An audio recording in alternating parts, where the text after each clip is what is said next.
Welcome to another OU Insider Under the Visor Sooners podcast powered by Riverwind Casino. My name is Brandon Drum, here with Parker Thune, and it's official visit season. We got a lot of recruiting stuff we're going to talk about, a lot. We got some post-camp stuff we're going to talk about. Oklahoma held their second elite camp this past week as well. They got their third and fourth coming up on the 12th and the 16th. We will be there for those. But official visits, recruiting. Matthew Nelson committed during the Thunder Pacers NBA Finals game today. So that happened as well. But there is a lot to talk about on this version of the OU Insider Under the Visor Sooners podcast powered by Riverwind Casino.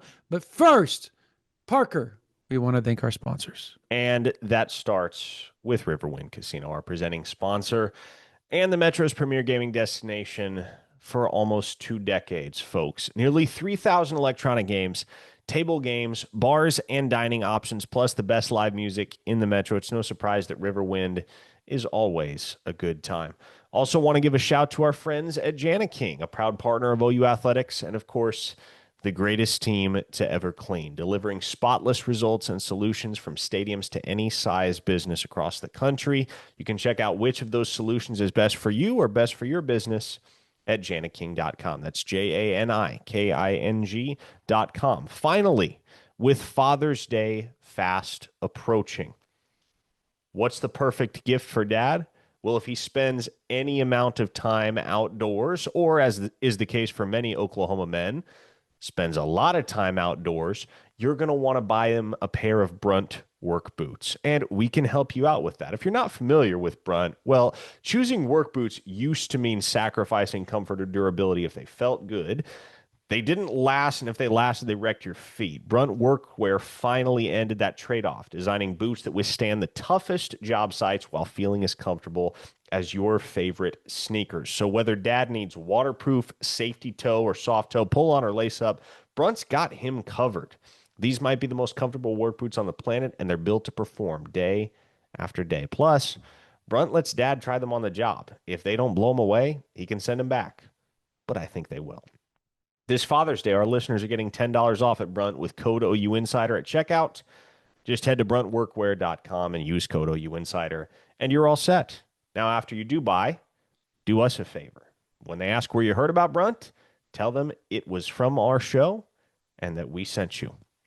Okay, Brandon, where to begin? Boy, recruiting news galore. And yeah, I think it's probably responsible to just go ahead and kick things off with the commitment from Matthew Nelson, because the Sooners had 16 official visitors on campus this weekend.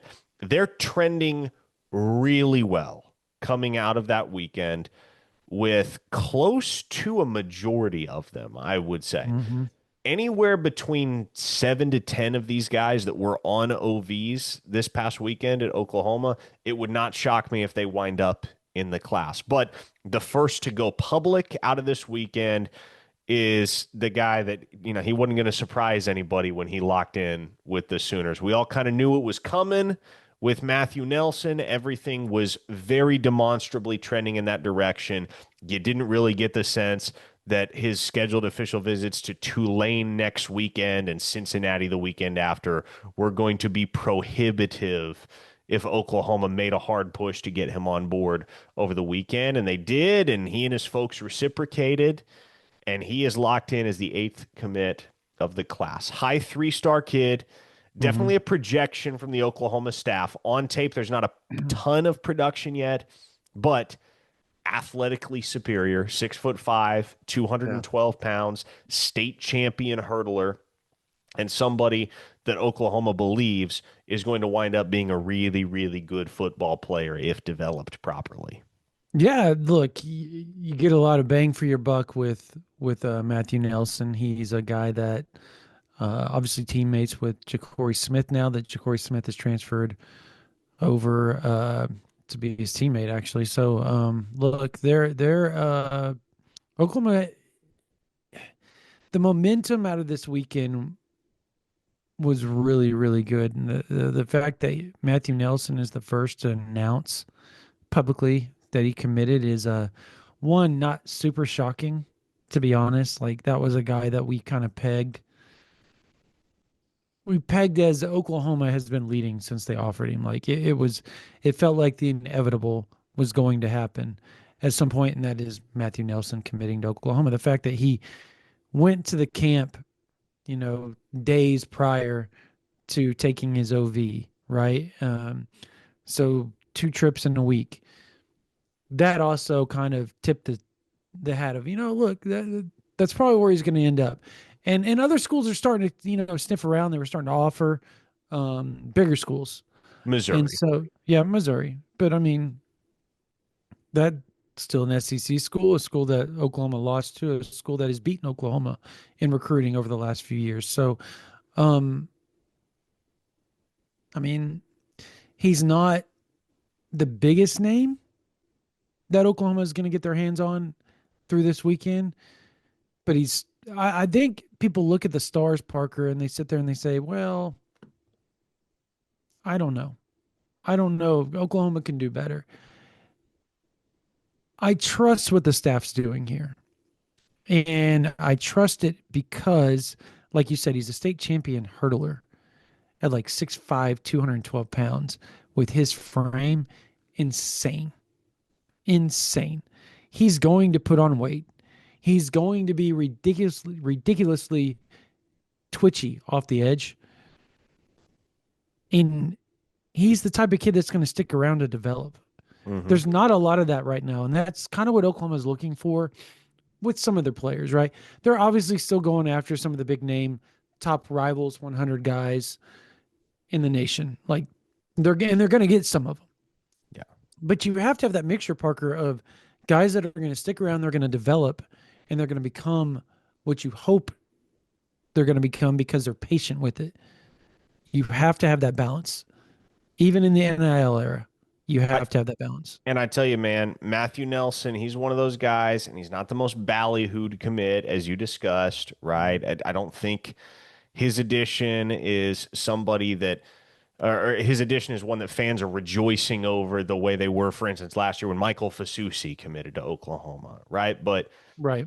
a guy like him is why you hired Jim Nagy.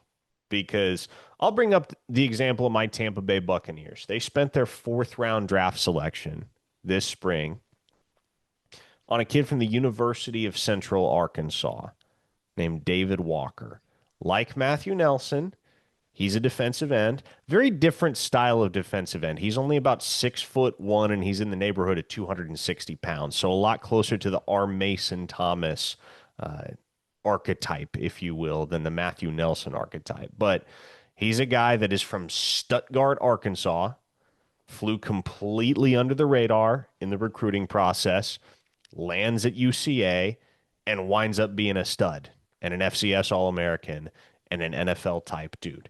So if you want to go hunting for under the radar gems, they exist in and around the state of Oklahoma, certainly in Arkansas as well. And you have to be able, I think, in this era of NIL and this era of roster construction, to be able to go out on a limb sometimes and trust your eyes, trust your evaluative instinct to go and pick up a guy like Matthew Nelson that maybe doesn't have the offer sheet of somebody like Jake Krell, whom Oklahoma is going to have on campus in a couple of weeks and will have a very good chance to add to their 2026 class. But Mm-hmm. it's okay to zig where some other programs, comparable programs, have zagged. And so when you don't see Alabama and Tennessee and Georgia and Florida and Texas on the offer sheet for a given kid, that's okay. There's nothing wrong with that, at least not at face Yeah. value. I don't know what type of player Matthew Nelson is going to end up being, but I'll say this. If Jim Nagy showed up to the University of Oklahoma and the Sooners just recruited all the high 4-star, 5-star guys, all the guys that the recruiting rankings and the recruiting services would conventionally tell you you need to be recruiting. Why is he worth $800,000 to the University of Oklahoma? I can walk in the doors. Anybody can walk in the doors. Any idiot off the streets can walk in the doors, scroll through Rivals and 24/7 Sports and say, yep, these top 32 kids, we're definitely going to recruit them. And then take it down to 150. We'll recruit all those guys as well. Ranking and evaluating players is an inexact science. And one of the primary reasons you brought in Jim Nagy is because you hope and believe that he can help you find diamond in the rough prospects, because you're going to have to make your living in part on evaluations like that. Mhm. No school is going to be able to accommodate 10, 12 top 100 players on the payroll these days. It's just not plausible. Yeah. And certainly No. not multiple years in a row.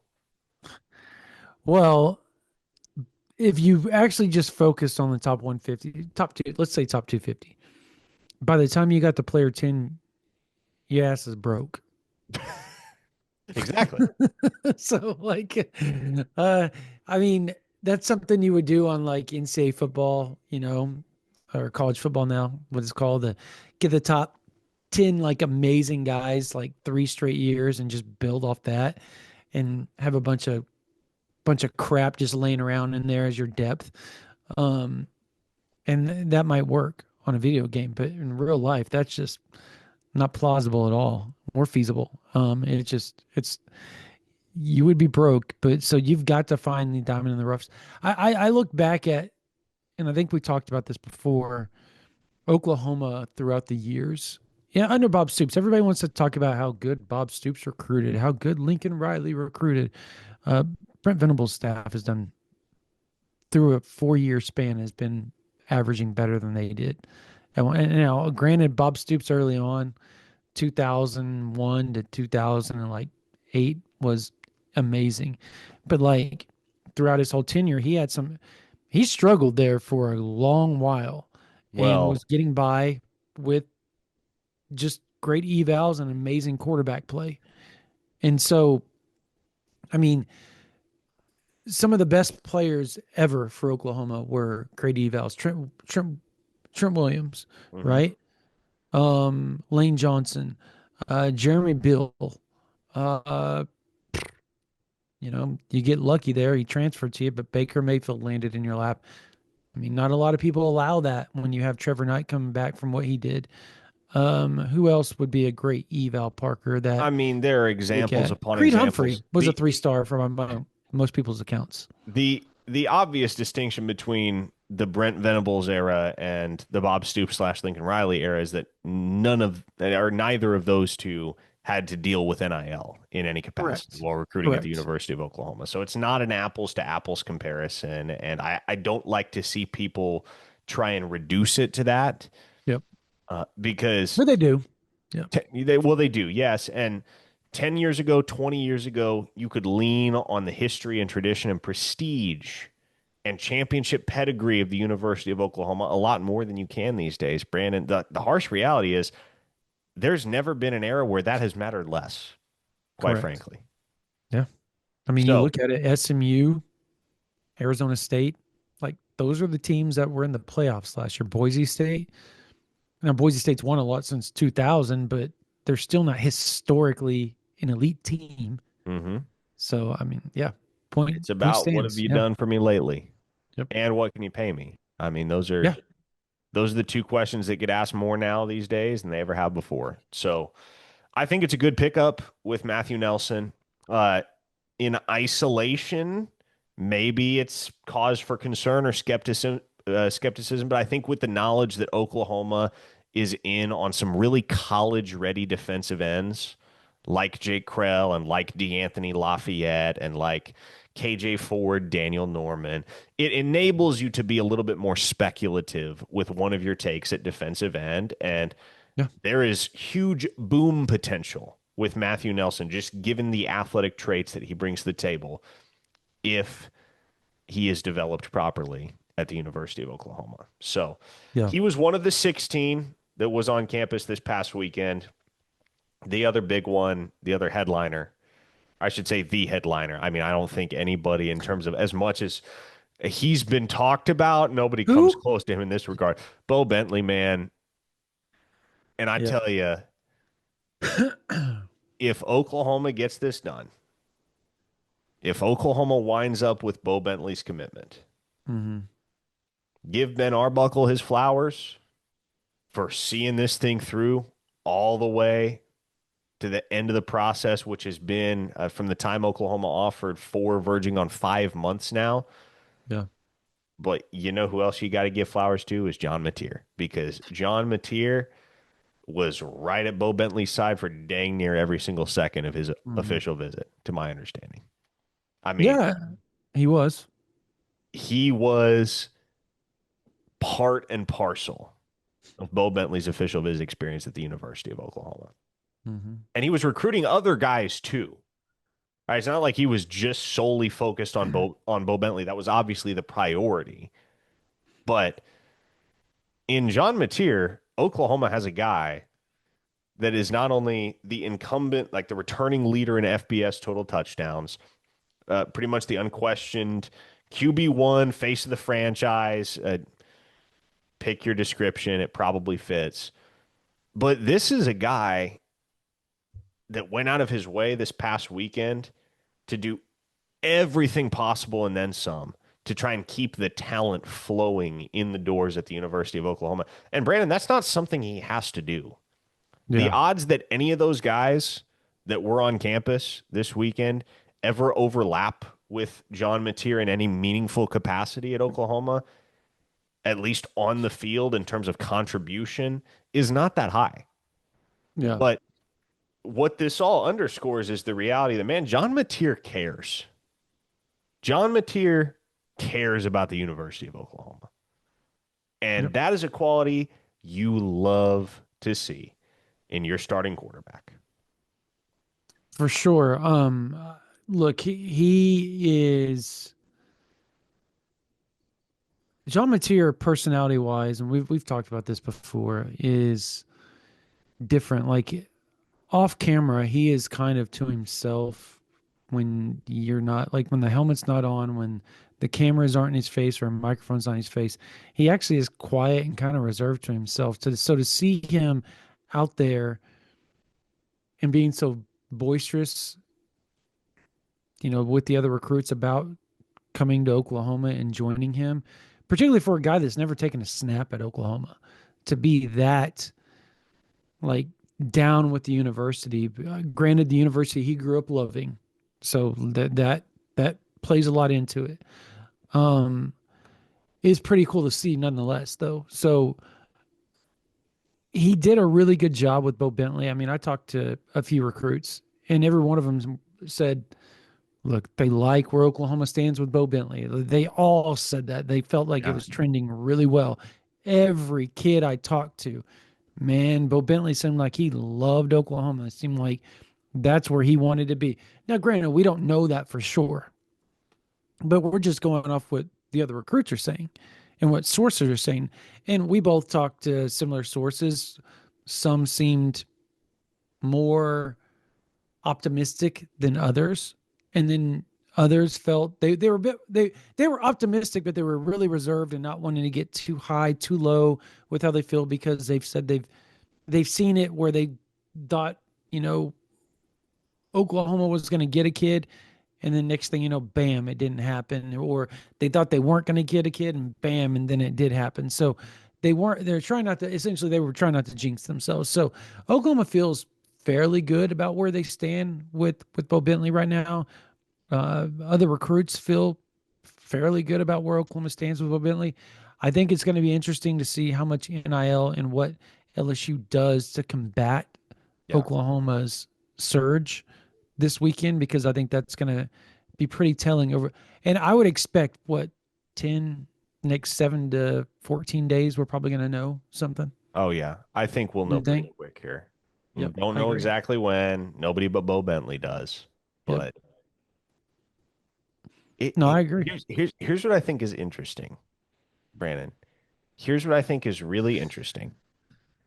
and this could mean nothing, but it's conspicuous if you're really paying attention. Last Sunday, when Bo Bentley left LSU, if you logged into Twitter at, say, 6 p.m. Sunday evening, There's nothing. well, there were like 3 or 4 different interviews that he'd done about the experience at LSU. Bo Bentley's been radio silent with everybody today. Mhm. Again, could mean nothing, but it's interesting, isn't it? I think you could sum it up thusly. This is where I'm at, Brandon. You I said would, thusly, by the way. I know. And I've been watching Game of Thrones again, so Oh, really? you throwing that out there. So I I would be surprised if after that official visit experience, knowing what we know and having engaged in the conversations in which we've engaged with people who Mhm. were present all weekend Yep. and got to see the interaction, observe the dynamics, all of that, I would be surprised if Bo Bentley were to turn around and commit to LSU. I would be surprised if he is not an Oklahoma Sooner. Now, do I know for a fact that he is going to be an Oklahoma Sooner? I do not. He did not inform the staff before leaving campus of his decision. He and his Mhm. folks have remained very calculated, very measured throughout this whole process. They're not going to deviate from what they've kind of planned all along. But I feel good about where Yeah. Oklahoma stands right now in the race, Brandon. There's a lot to like about how this has all stacked up for Oklahoma over the last several weeks as the finish line has grown ever nearer in the Bo Mhm. Bentley recruitment. And so, yes, I would be surprised if it's not Oklahoma, but ultimately, recruiting is all about surprises, and it is Yeah. full of surprises. So, nothing is beyond Brian Kelly and LSU in this particular circumstance, but I think there's definite reason to feel good about where Oklahoma sits right now in the race for one of maybe the top uncommitted quarterbacks in the country. I would agree. It definitely feels like things are trending really well for Oklahoma. I even had somebody around Norman say they would be shocked if Bo Bentley wasn't a Sooner. I mean, that's how confident they were. So I just Confidence has varied it based. has varied. It's been There are weird. those that are confident. There are those that are taking a more reserved Yep. approach of optimism. I don't think like I haven't talked to anybody on the OU end that would say, "Yeah, we didn't do enough." Feel like he probably goes to LSU. Uh, Hmm. If you and I haven't done this, but if I had asked everybody I've talked to today, where do you think the split, the percentage split sits between OU and LSU? Nobody would have OU south of 50%. Yeah. Which, okay, is the judgment maybe a little bit clouded there because there's partiality? Sure. And I acknowledge that. But it feels like Oklahoma pushed all of the right buttons this weekend on Bentley's official visit, and now it's just kind of in fate's hands, right? Yeah. Is the kid going to realize that this is my childhood dream? This is what I've wanted. This is what I'm going to roll with? Or is he going to have a different realization that, hey, even though this is kind of what I've aspired to for years and years and years, I like the situation at LSU a little bit better. I'm going to go down Yeah. to the boot. Hard to say, but if you ask me where I lean right now, I lean Oklahoma. I agree. Just kind of unsure. And I feel similarly with another big time recruit that was on campus on the opposite side of the ball, Hmm. uh, talking about rivals 100 defensive back, number 72 overall player in the nation, from First Academy School in Orlando, Florida, and that is none other than cornerback Danny Odom, four-star cornerback Danny Odom. Not to be confused with Daniel Odom, the wide Correct. receiver from Cali that is committed to Correct. Oklahoma already. Yes. What if Correct. Oklahoma wound up with a Daniel Odom and a Danny Odom It in the sounds same like that class. may happen actually. So we'll see. We So will see. Man, we'll see. I tell you, before we dig into this one, I just want to say this. I don't know that we give Jay Valai enough credit because every Yeah. single cycle, that dude just pulls the rabbit out of a hat with one kid. It's I one think he kid does. every year that we're all just kind of like, how did that, like, where did that come from? But you Mhm. can set your watch to it. You never know who it's going to be. You never know when it's going to be, but it happens every single year. Is it Last year was about to Cortland happen Guillory. again Yep. with Danny Odom? In 2023 class, it was Josiah Wagner. Yep. 2024 cycle, it was Jeremiah Newcomb. Hmm. 2025 cycle, it was Cortland Guillory. Well, maybe it's Danny Odom this time. It's crazy. He does a really good job. Of, he builds relationships really well. Um, and then kind of just lets it play out quietly. He's not out there. And, you know, the funny thing is like if you ask people, you ask the OU fan base who's the best recruiter on the defensive side of the ball, you would probably get a split between Todd Bates and Brandon Hall. Would probably be who most people would say. But I would say Jay Valai's up there. I think he hasn't gotten the big names that those guys have gotten. Nope.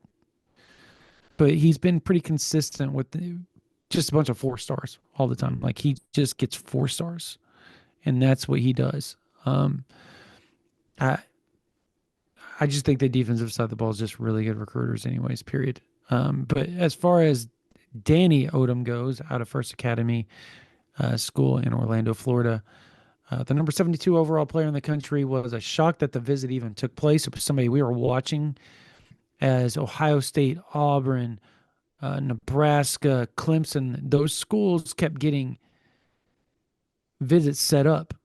And we're sitting back going, that Oklahoma visit's probably not going to happen. Probably not. Like it just didn't feel like it was going to take place. And then bam, he shows up on campus. Bam. That night, I kid you not, Parker texts me and he's like, look, um, Gentry Williams is probably hosting one of those. So I made a few calls. He's hosting Danny Odom. And Parker can vouch for this. I texted, I said, dude, that guy's going to end up being Oklahoma. If Gentry puts his hands on him, he's going to be Oklahoma. Every time Gentry is a host, every time, Parker, it's almost without fail. It's crazy. He's good. He's good. It's kind of a joke. If you know who the hosts are, like Jaron Kanik and Danny Stutzman were the same way. Billy Bowman. This is very similar. On the defensive side of the ball, if they host, boom. Um, who's it? Grayson Halton is another Yep, that's just he's a really dynamo. dynamite recruiter for the defensive side of the ball. Kip Lewis is pretty good. Jaron Kanik was unbelievable. And we'll get that. He hosted somebody that I think Oklahoma is going to end up with as well. But um, like the fact that Oklahoma is in such good position with Danny Odom. Now we're watching to see if Ohio State visit takes place, if the Auburn visit takes place, if the Nebraska visit takes place. If you start to see those things start to fall off or they don't take place as this week moves along, because he's supposed to be at I believe Wednesday, he's supposed to be at Auburn. Yeah, So um if that doesn't take place, Parker, and you're an OU fan, you're feeling just good, man. you're feeling good, read between the lines. What's That's all I'm gonna interesting say. too is if Oklahoma is able to sustain this momentum with Danny Odom and lock in a commitment, it's a head-to-head recruiting win over Clemson. Mm-hmm. And that's impressive, Brandon. Like that feels like just How much does another Wes thing. Goodwin play It's into this? it's really not. Like it's not just another thing because I've noticed over the years, and I think you just saw this phenomenon last week when Carter Scruggs chose Clemson over Oklahoma. Mhm. If a recruit has both Clemson and Oklahoma in his top group, generally the things he likes at Oklahoma are going to be present at Clemson, and there will be the perception, whether it's realized or internalized, that Oklahoma is a facsimile of Clemson Mhm. culturally. And I think that was the case for Carter Scruggs. I think that's been the case for several other recruits over the years where they've liked Oklahoma, but they've kind of seen Clemson as, well, at least from a cultural standpoint, Oklahoma's big brother in a Yep. sense. And so if Oklahoma can land Danny Odum over Clemson, hello. Talented player, but also an impressive head to head recruiting win over a school that, just because of the way that everything is and the way everything's set up at Oklahoma, very much born out of the Clemson model, it's tough to go head to head with the OG, Dabo Sweeney, who has a 13-year head start on Brent Venables in kind of executing his vision of what he wants Clemson to be culturally. It's tough to go head to head against a coach and a school like that and win. Another one that if Oklahoma could pull it off would be kind of similar, even though I think it's more Notre Dame than Clemson. I think it's more Notre Dame, Mm, Alabama than Clemson. You know where I'm going with this, I right? do. Talk to him Elijah tonight. Elijah Golden. So was talking to somebody earlier today and they were like, if Oklahoma can pull that off,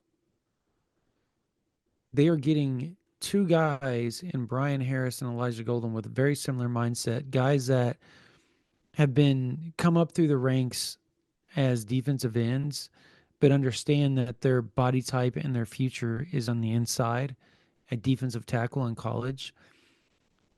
And that's hard for a lot of kids to grasp or even want to let go because of just the perception with the fans, even within the football ranks, of what defensive end is. If you have a great edge rusher, they always get all the notoriety. So it's hard to want to get that kid to get away from that just because there's a lot of egos in football. And so getting those two would be huge if you could add Elijah Golden with Brian Harris from that standpoint and an athletic standpoint. I mean, you're going to have guys that are 6'3", 310 pounds that were studs at defensive end at 300 pounds in high school. So you know they can move. You know they're going to be a problem. The second they learn how to get technique on the interior, uh-oh. And that's a Todd Bates special right there. Yeah. That's a Todd Bates special. By the So way, you talked to him. So how was that? yeah, and I'll have I imagine by the time this podcast goes public, I will have posted the interview with him at ouinsider.com. But Oklahoma's a player for Elijah Golden. It's just going to be a matter of, again, sustaining the momentum through those Alabama and Notre Dame visits. And that may Are be a those tough visits thing to happening? do. That Are may they be a tough happening? thing to do. Yes, they're happening. Elijah Golden sounds like a Notre Dame name, by the way. Does it not? Yeah, he It has nothing does. to do with Golden He Dome. I does. just feel like Golden, the last name Golden has been at Notre Dame a few times Or in the my first lifetime, name Golden. or the first name Golden. So it just feels like a Notre Dame name. By the No, I'm way, not jinxing it, but I just looped back around because I had to fact check it. Jay Valai has never not landed a blue chipper at the University of Oklahoma. yeah, I didn't think it. I 20, don't. Yeah, I didn't think they were 2023 getting a blue class, it was chipper. Jacoby Johnson, Makari Vickers, Josiah Wagner, all four Mhm. stars. 2024 class, it was Jeremiah Newcomb, Davon Jordan, and Eli Bowen, all four stars. 2025, it was Tristan Haynes, Cortland Guillory, Malik Hawkins. You guessed it, all four stars. So what you're saying is The cornerbacks should be dude pretty good. brings home the bacon. Yes, he does. He's a very, very good recruiter. Um, do you with Elijah Golden? Do you think Oklahoma can sustain the momentum with him? Like, did you get a vibe that the visit was good enough, that the relationship with Todd Bates, that the want to play at Oklahoma is good enough or big enough that the momentum can be sustained?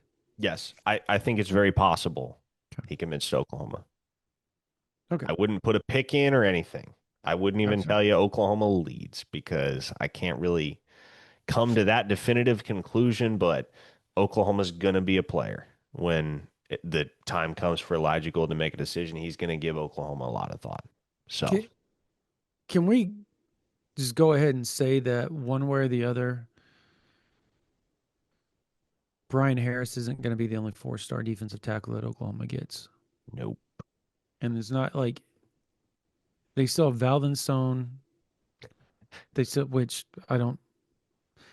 I really like. The more I talk to people, the like people feel good about him still at OU. It's so weird.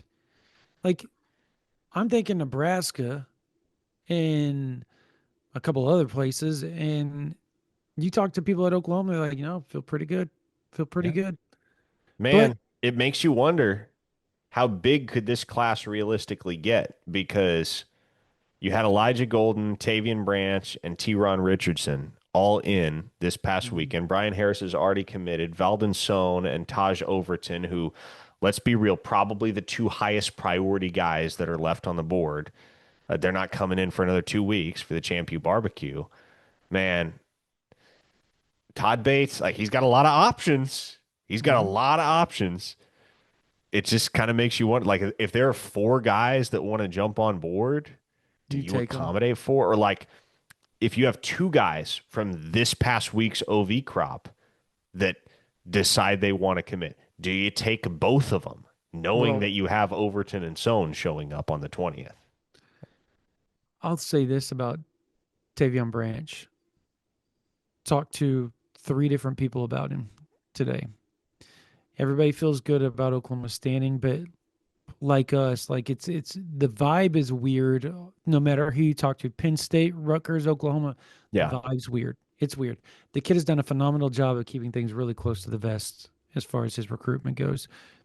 I will say that Oklahoma is not like the other two, considering he's from Scranton, Pennsylvania, The Electric City. the Electric City. Obviously, Penn State's right down the road, a couple hours away. I think it's like 3 or 4 hours away, considering the drive through the Poconos or whatever. But and then you got about 2.5 hours to Jersey and Rutgers or New York City, however you want to look at it. It's right across the river. But point being is that Oklahoma logistically is just way different. And so that's where Parker and I sit there like, man, really? Like, is that really going to happen? Or it could be like, yeah, that's really going to happen. There's a reason why they're the one school that he's looking at outside of those two that are close to home, because that's where he took an OV to Oklahoma State. So that's the interesting thing. Like he took an Oklahoma State visit. Why do you do that if you're really not liking Oklahoma State? Is it to get a better feel for the state of Oklahoma? Free trip? I don't know. Like there's ways you can look at it. It may be a Yeah. far-fetched reach there, but there's ways you can look at it. I will say that everybody that I talked to, and I kid you not, they said this same phrase similarly, but I'm paraphrasing, and they all said he is a pretty defensive lineman to look at and Mhm. has already an SEC body. Like they think he's got a chance to be downright special. Now, on So the offensive line, I'll be honest, Brandon, I feel the exact same coming out of this OV weekend as I felt going into this OV weekend. yeah. I still think Oklahoma gets Noah Best. I Mm-hmm. still think Oklahoma gets Deacon Schmidt. I Mm-hmm. still do not think Oklahoma gets Desmond Green. So, I so why do you think they don't get Desmond Green? because I think he's going to Georgia. Probably right. But the fact he's made the trip to Oklahoma on his own and stuff like that all recently is Yeah, just interesting. Like yeah, I no, certainly. I agree. I agree. I'm just saying like but I'm also not writing it off completely. You know what I mean? Like No doubt. Yeah. how hard is Georgia pushing there as well? I think that's something we probably need to find out as well. Like how hard are they pushing for I him? would imagine they're pushing pretty hard. He's the top player in They, the state of South Carolina. I get it, but you've seen weirder things happen where people evaluate them much differently. Staffs do weird things, but So yeah, don't um, think Oklahoma gets Desmond Green, but I do feel agreed. good about where But things stand with Noah Best and Deacon Schmidt. I mean, mhm. those OVs went about as expected. Um, It's felt for a long, long time like Oklahoma's in the catbird seat with those two. Nothing much changed in that department. And then at tight end, Brandon, Mhm. Tyler Ruxer. It's another Jim Nagy special. They dig Yep. him up there in Indianapolis, or not Indianapolis, but Southern Indiana. Yep. And Oklahoma jumped in the race early last month. He was on campus for an unofficial by mid-May. Now he's back on campus June 6th through the 8th for the OV. And I think it's becoming evident that Oklahoma may be very, very tough to beat on decision day for Tyler Roxer. I talked to him for a good 30 minutes today, and first he was talking crap about the Pacers beating the Thunder, and joke's on you, Tyler. Joke's on you. It's 1-1, brother. But no, he was a good sport about it. But yeah, he's an amazing interview. I don't say this often, but I do hope the kid chooses Oklahoma because I want the OU fans to get to experience what I get to experience talking to him. He's awesome, like fantastic. Like Brian Harris is good.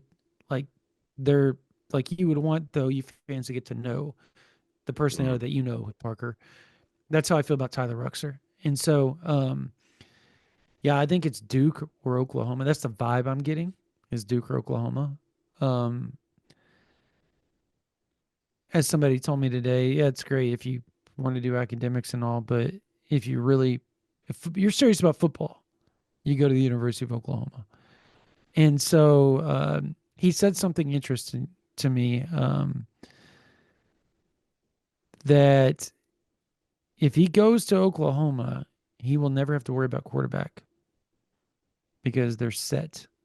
And that's kind of the one thing you can always sell at OU, right? Yeah, To and any skill position guy, any pass catcher, you can tell him, "Hey, you come here, you're never going to have to sweat quarterback play no, because when has quarterback play been a struggle at Oklahoma? Okay, last you year, can you can point to 2024, but everything was a struggle for yeah, Oklahoma in 2024. yeah, So, and I outside don't of think it that, was it's been a quarter century of continued excellence at the position. facts. And so he made note of that, like, and talked a little bit about it last year. But it was you know a lot of things happened, injuries. The offensive line was awful. I don't think you can really pinpoint that on Arnold or Hawkins and say, well, they were the reason, because I really don't think they were the reason why things struggled. But um, yeah, he really liked the visit. I don't know that the Minnesota visit next week's going to take place. I don't. But they made everybody's like, okay, well, why not just commit before you leave then, if that's really where your head stands? He hasn't got to talk to his parents about it. Hmm. Well, at least when we spoke earlier today, he hadn't got to talk fully with his parents. He wanted to get home. They want to sit down, kind of decompress a little bit, and then talk about everything, that they experienced on the visits that they've taken, if they want to take the Minnesota visit or if they want to commit. And I, Tyler told me this, and so did a source where the parents looked at the staff, and Tyler told the staff the same thing. Like, look, don't take this as we're not interested because we left and didn't commit. We promised each other there would be no committing on official visits. We're going to go home and do it ourselves. Now, he told me, he said, I'm probably going to get it over with here pretty quickly because I don't want to have this hanging over my head. I want to move on. But he's still got to announce on July the 7th with his friend, his teammate, because that's how he wants to operate. He made that promise. He's going to hold true to that. So you got to respect that. But one way or the other, he's going to be done with it silently, publicly. You're just going to have to wait till July 7th. I like Oklahoma. Parker likes Oklahoma. There's a lot of people I talk to that like Oklahoma. So we'll see where it goes. He's a guy that I expect. He's already on three. He's already like a top 200 player in the country. I expect him to be a top 250 kid by the time it's all said and done on Rivals. So, um, Well, Rivals and On 3 will be one at that point. correct, So correct. But I'm still, split the difference. He's a yep. high three on Rivals, mid tier He's four a on On four 3. star. He's a four Yeah, star. One way you split look the at it. difference. He's a 4. Yep, he's a pretty good four star. He's a really good player, the top player in Indiana. So, would be a massive get for Oklahoma, uh, on the field and off the field. Just a fantastic kid. So, um, Braxton Lindsey back on the defensive side of the ball. You and I both heard fantastic things about him. Yeah, man. Oklahoma is in a really, really good spot there. And I dug back through the archives today because I was curious. I was like, when was the first time I ever wrote about Braxton Lindsey? It was all the way back in March of last year, man. March. He had one offer at the time. I don't even remember what it was, but he showed up to Oklahoma for an unofficial at the Heisman Hangout, I think is what they called it. That's a long time ago now. But he showed up for an unofficial, and his sophomore tape looked pretty good. His junior tape looks amazing, but his sophomore tape looked pretty good. You could tell, okay, this kid's going somewhere. And he came back and camped at Oklahoma in June, didn't get the offer. It took until Nate Dreiling got to town in February of this year before Oklahoma finally pulled the trigger on Braxton Lindsey. But I went back to take note of what I originally wrote back in March of last year. And I'll read you exactly what I wrote because it kind of underscores the reality of this whole recruitment. Or I'm sorry, this is April 7th of 2024. This is absolutely a name with which to get familiar in the 2026 class because I think the Sooners will be very tough to beat if/when they offer Lindsey. And even though there's been a lot of smoke around BYU over the last few months with Lindsey, that's kind of remained my feeling ever since Oklahoma pulled the trigger on him in mid-February. Is OVs roll around, Nate Dreiling and co are going to be able to slam the door shut on Yeah. this thing, and that's what I think they're poised to do. Now, I don't know yet with certainty whether he's going to take his remaining official visits. I'll be honest, it wouldn't shock me if he canceled that Arkansas visit coming up this weekend just because Arkansas has never really been in it, to my understanding. I think he's going to go to BYU June 20th. And so as long as you can withstand that, or ideally you wrap it up before then. Either way, like I think Oklahoma is very much poised to lock that kid into the class, whether that is in the next 3 days or whether that has to wait another 3 weeks. I don't think it's going to be too terribly long, one way or another. Love where Oklahoma sits right now with Braxton Lindsey. Yeah, I think Oklahoma's going to be really hard to beat. There were a lot of people that thought he might commit during the visit. Yeah. So we'll see where that thing goes. Hey, before we move over and talk about wide receiver real quick, I want to thank another one of our sponsors, and that is Refine You Med Spa. Achieving a healthy weight can be challenging to do on your own, but you're not alone. The skilled team at Refine You Med Spa offers treatments that complement weight loss goals and long-term weight loss support, so you achieve a weight that supports good health and self-esteem. You can achieve your ideal look and feel with Refine You state-of-the-art practices that offers a diverse selection of aesthetic treatments, providing services that benefit every body shape and skin type. They're talking if you want a mole that's removed, if you want sunspots, if you want your midsection, kind of the skin toned out and all that type of stuff. They do that at Refine You Med Spa. They've been voted the #1 med spa in Oklahoma City by 405 Magazine 6 years in a row. They also do a lot of nutrition things, whether you're a man, whether you're female. I've lost weight by using their nutrition stuff. There's a lot of they help you with caloric intake, all that type of stuff. It's pretty cool stuff that they do there at Refine You Med Spa. If you're a wife, if you got a loved one, men, you're got your girlfriend, your wife, loved one, mom, dad, whatever that likes Botox, likes the dermafill, likes the lip fillers, all that type of stuff. They do that too, and they're really, really good at it. Laser treatments for skin tightening, resurfacing, sunspots, all that type of stuff. All you have to do is go to refineyouokc.com or call Refine You at 405-849-5391. Again, that's call Refine You at 405-849-5391 or go to refineyookc.com to get your free consultation today because Refine You doesn't sell procedures, they sell results. All right. Um,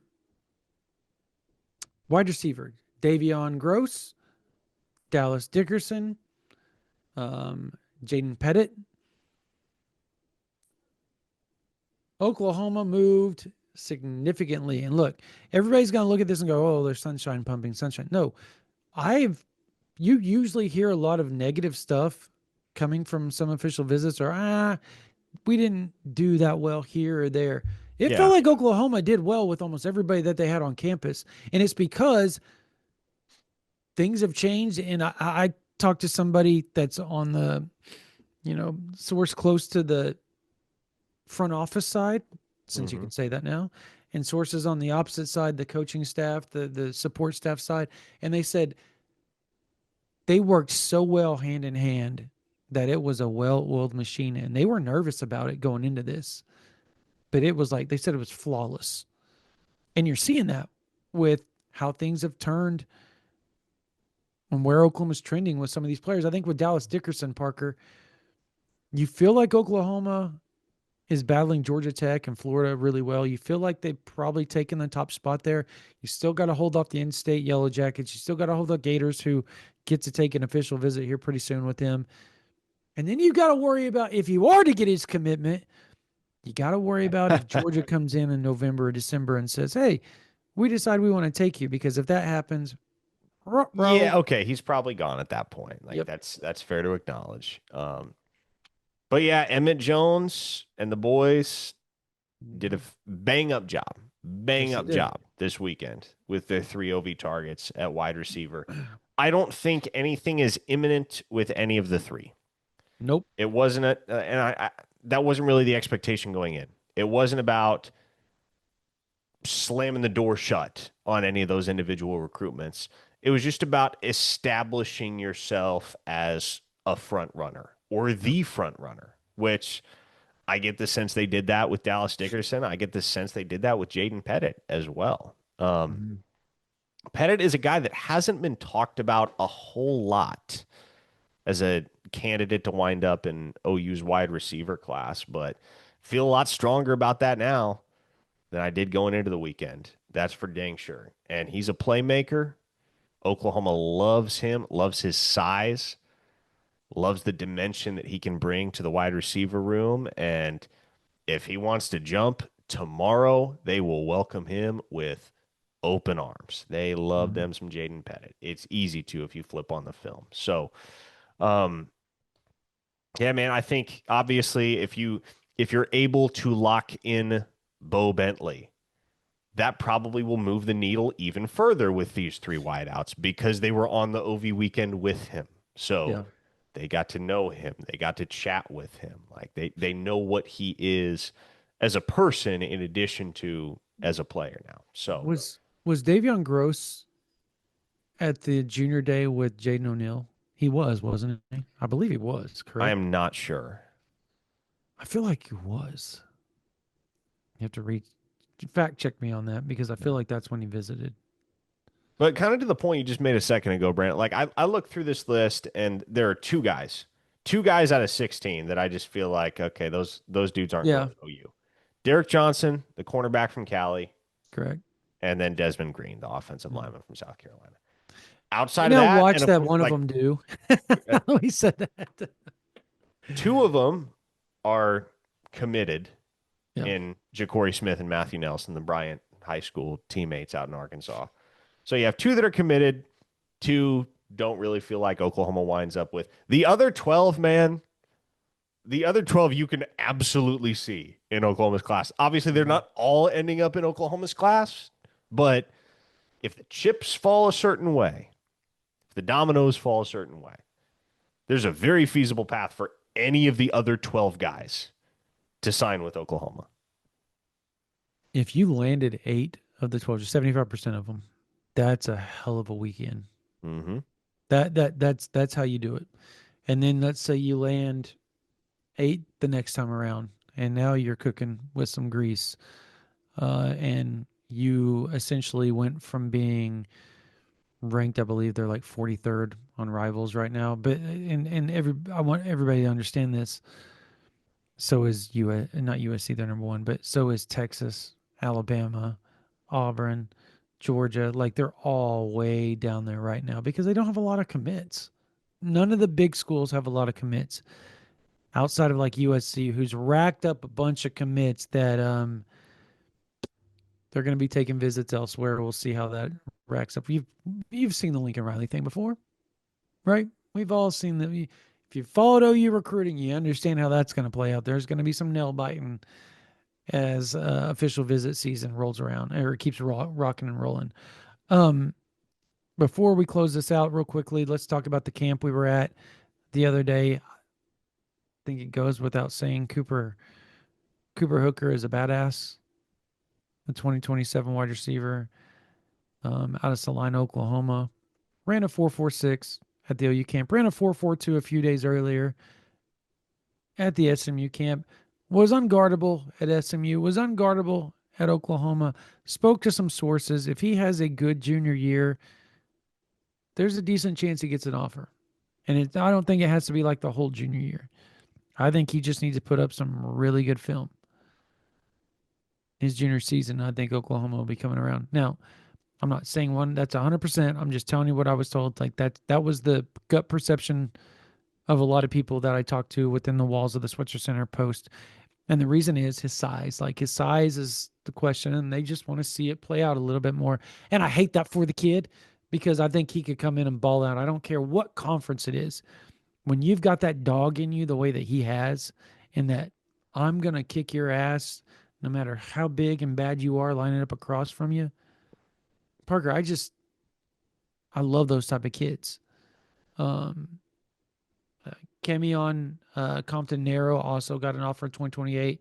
Owasso, athlete. He plays quarterback for Rejoice Christian up there in Owasso, the private school. But Oklahoma offered him as a defensive back.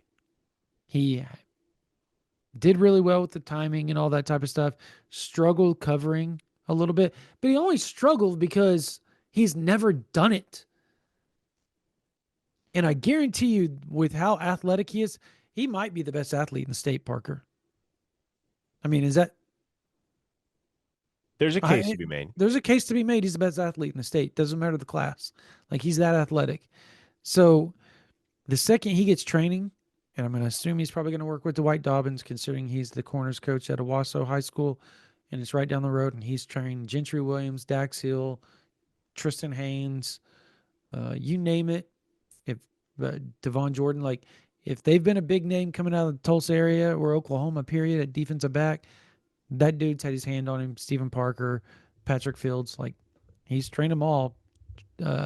Josh Proctor, like everybody that's been a big name, he's trained them. So I would assume that's probably where he's going to head. But another guy that I liked, Parker, was oh my gosh, I just went blank there for a second. Peyton Houston, duh. Yeah, hard not to like that guy. I liked it. I thought he was pretty good. Pretty good. You can see why a lot of people consider him the top quarterback in 2027, or arguably the top quarterback in 27. So he was phenomenal. I tweeted this out earlier today, but just consider for a moment USC, Clemson, and Oklahoma have offered nobody in the 2027 class at quarterback with the exception of Peyton Houston. They are quite literally all in on Peyton Houston. Texas was all in until 3 days ago when they offered a second 2027 quarterback. Now, in terms of where they're at as a program, USC doesn't quite have the same level of clout, at least recently, as Clemson and Oklahoma. But you're talking about Lincoln Riley, who, if you take everything else away from Lincoln Riley, what you can't take away is that he's one of the nation's premier developers of talent at the quarterback position. So for a school like that, for two programs like Clemson and Oklahoma, and for a program like Texas to be all in, or in Texas's case, all in until 3 days ago, at which point now they're in, but not completely exclusively. Whatever. He was the first guy that they identified and decided to push for in the 2027 class. You have those four programs pushing for you the way that all four of those programs are pushing for Peyton Houston. I listen, we may disagree on who the most talented 2027 quarterback in the nation is. We may disagree on who has the brightest future at the next level. As of right now, I don't think there's much of an argument that Peyton Houston is the most coveted 2027 quarterback in the nation. Parker, the schools you just named, like if I'm a quarterback and I'm sitting here thinking, where do I want to go? Sans Ohio State and what Ryan Day's done. You just named Oklahoma, and now they have Buck as the OC there, and he just coached a Heisman winner for 2 years before he transferred to Washington, from Washington State to Miami. Not a Heisman winner, but a Heisman contender, and the number one overall draft pick. And Cam Ward did it for 2 years at Washington State. Developed him, and he went because he wanted to try his luck in a bigger conference, make some make some more money at a bigger school that is really heavy into NIL. So you can't blame Cam Ward for that. But Buck had such a huge hand in it that um, he got invited to the green room with him at the draft. So there's that. But you named OU with Ben Arbuckle, USC with Lincoln Riley, Texas with Steve Sarkisian, and Clemson with Garrett Riley. So, like, outside of Ohio State, you named four of the top five quarterback producing schools. Well, I guess in Alabama, four of the top six quarterback producing schools in college football. Yeah. Well, I mean, and Ohio State already has their guy committed in the 2027 class yeah, in Brady Edmonds. You look at the rest of that offer sheet too. LSU, yeah. Georgia, Nussmeier, yep. Miami, Michigan, Penn State, Tennessee, Texas A. Like, where does it stop? He's pretty good. Everybody wants this kid. Pretty good. Really freaking good. Yeah, I thought overall that defensive back group at that particular camp that we were at was amazing, and obviously a lot of them got offers. Um, I thought the wide receiver group was pretty good. The quarterback group was not great, but it had Peyton Houston, so it didn't have to be great. You had enough flash there with him. So it was a fun camp. I thought the O-line, D-line version of it earlier in the day was decent. Jalen Battle looked pretty good. Don't know if I don't think he's going to end up with an offer at Oklahoma, but it doesn't matter. He's done so well for himself in other aspects that he's going to end up at a really good school no matter what. And I think he's going to get offers during the season as well. Really? So there's that. Yeah, I mean, he's come on so late that you would expect a few late offers to roll in. Maybe, Yeah. but he's committed to a school like Arizona State at that point. Yeah, if he goes to Arizona State, yeah, he's probably done. Actually, you would think he would be done. I mean, and that would be the perfect fit for him, to be honest. He just don't need there. Yep, he did. So, yep. All right. I think that's going to do it for this version of the OU Insider Under the Visor Sooners podcast. If you're not a member of OU Insider, go to ouinsider.com. Sign up, $9.95 a month, $99.95 for the whole year. Can I just say this? Go ahead. Before we log off. Yeah, we've killed it, man. I'm going to pat our own back, bro. Yep. Nobody covers recruiting the way that we cover recruiting. All you got to do is go look. I'm just going to stop there. I'm going to stop selling. I will simply tell you, go to ouinsider.com, compare the work that we have done over the course of the last 6 weeks in particular to anyone and everyone else in the industry. And I think the work speaks for itself. Matter of fact, I know the work speaks for itself. Yeah, the baseball portal's being covered really, really well by our guy Josh Mahler. Softball, Jesse Crittenden's killing it, and then you and I are doing our thing on the football side of things. And it's been, I mean, just in the last, I'm counting 1, 2, 3, 4, 5, 6, 7, 8, 9, 10, 11, 12, 13, 14, 15 new posts in the last 72 hours. And on those 15 posts, there is multiple updates on multiple different recruits in every one of those posts. All you got to do is go to OU Insider, go to the Lindsay Street VIP board, check it out. $9.95 a month, $99.95 for the whole year. It's worth it. SEC Media Days rolling around. More OVs are happening. Camps are taking place over the next few weeks. 2 more OU camps that Parker and I will be up. Have multiple notes on for that. We'll have multiple notes as recruiting continues. We're going to have post official visit notes all week. We're going to have camp notes all week. We're going to have pre-SEC Media Day stuff for you guys for the next month. We're going to have SEC Media Day covered for you guys. We're going to have fall camp covered. We're going to have everything covered all the way through the season for you. OU Insider VIP, where it's at. The community is fun. It's awesome. Join us. Again, $9.95 a month, $9.99 for the whole year. We thank you guys. We're blessed to be able to do this. We do it because you guys allow us to do it. So thank you, thank you, thank you for viewing this podcast or listening to it. And also thank you for joining us at OU Insider and being members. All right. For Parker Thune, my name's Brandon Drum. You guys have a blessed night.